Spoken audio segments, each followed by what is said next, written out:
Kolkata R G medical કોલેજમાં trainee doctor પર દુષ્કર્મ અને હત્યાનો વિરોધ દેશભરમાં ચાલી રહ્યો છે। ત્યારે આજે બનાસકાંઠા જિલ્લાના થરાદ ખાતે ડોક્ટરો દ્વારા વિરોધ કરવામાં આવ્યો હતો અને ઓપીડી તથા વોર્ડ સર્વિસથી સમગ્ર દિવસ દરમિયાન દૂર રહીને ઇમરજન્સી સેવા ચાલુ રાખવામાં આવી હતી।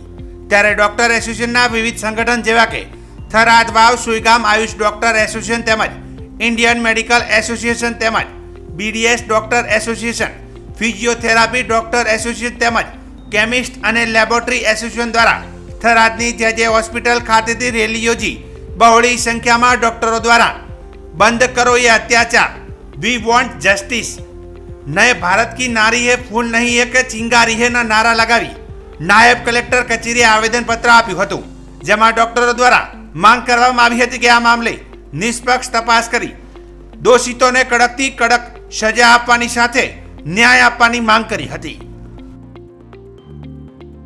9 ઓગસ્ટ કલકત્તાના આરજી મેડિકલ હોસ્પિટલ થયેલી આ જઘન્ય ઘટના, જેમાં એક મહિલા ડૉક્ટર સાથે ગેંગરેપ અને એનો મર્ડર કરવામાં આવ્યો છે। એ ઘટનાનો આઈએમએ થરાદ તથા બધા જ પેરામેડિકલ એસોસિએશન કડક શબ્દોમાં વિરોધ કરે છે અને આ ઘટનાને વિરુદ્ધ અમે એવી માંગ છે કે આ ફાસ્ટથી ફાસ્ટ એની તપાસ થાય અને જે દોષી છે એને કડકથી કડક સખત સજા મળે।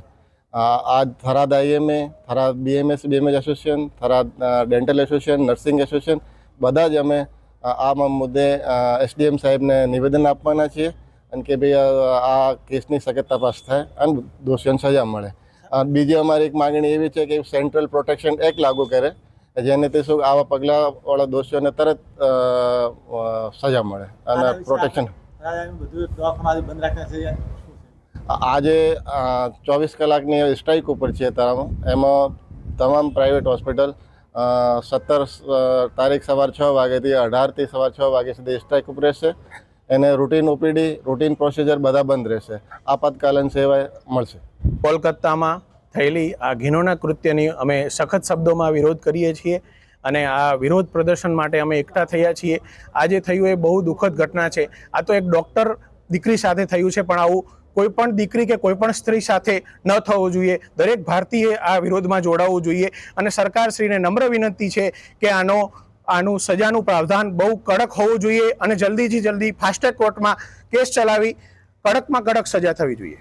મેડિકલ કોલેજમાં જે સૃષ્ટિ વિરુદ્ધનું કૃત્ય એક મહિલા ડૉક્ટર સાથે થયું છે એ ખરેખર બહુ પાપ જેવું છે, જે ના કરવું જોઈએ અને એ માટે અમે આજે થરાદ આઈએમએ મેડિકલે વિરુદ્ધ રેલી કાઢી છે। માંગ અમારી સૌથી પહેલાં તો પ્રાથમિકતા અમારી સેફટીની છે। જ્યાં મહિલા ડૉક્ટર જો સુરક્ષિત ના હોય ત્યાં મહિલા ડૉક્ટર કેવી રીતે કોઈની સુરક્ષા સેવા કરી શકે? આજે 36 કલાકની ડ્યુટી કરીને એ વ્યક્તિ સેવા કરતી હતી દર્દીઓની અને છતાં પણ એની સાથે આવું સૃષ્ટિ વિરુદ્ધનું કૃત્ય થયું છે। એના માટે અમે સખત વિરોધ કરીએ છીએ।